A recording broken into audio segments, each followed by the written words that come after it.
কিশোরী কিশোরী কিশোরী কিশোরী তোকে না পাইলে জানি না কি করি কিশোরী কিশোরী কিশোরী কিশোরী হয়ে যা শুধু আমারই ও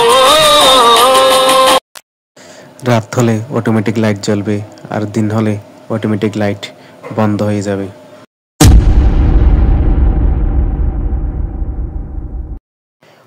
ডর মানে ভয়।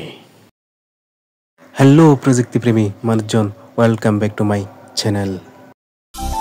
অটোমেটিক ইনডোর লাইট প্রজেক্টটি ইনস্টল করার জন্য আমাদের যা যা ইকুইপমেন্ট লাগবে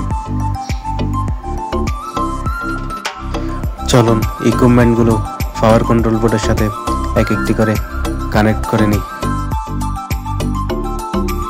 ইনপুট সেকশনে 3 পিন TST কেবলের মাধ্যমে লাইট সেন্সরটি কানেক্ট করে নেব। আউটপুট সেকশনে 2 পিন TST কানেক্টরের মাধ্যমে লাইট দুটা কানেক্ট করে নিলাম।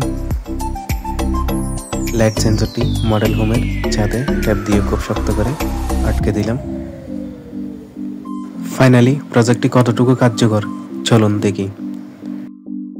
সূর্যের আলো যখন লাইট সেন্সরের সংস্পর্শে আসবে তখন বাড়ির লাইট অটোমেটিক বন্ধ হয়ে যাবে, আর যখন কোনো আলোর উপস্থিতি থাকবে না তখন অটোমেটিক লাইট জ্বলবে। ভিডিওটি ভালো লাগলে অবশ্যই শেয়ার কমেন্ট করবেন।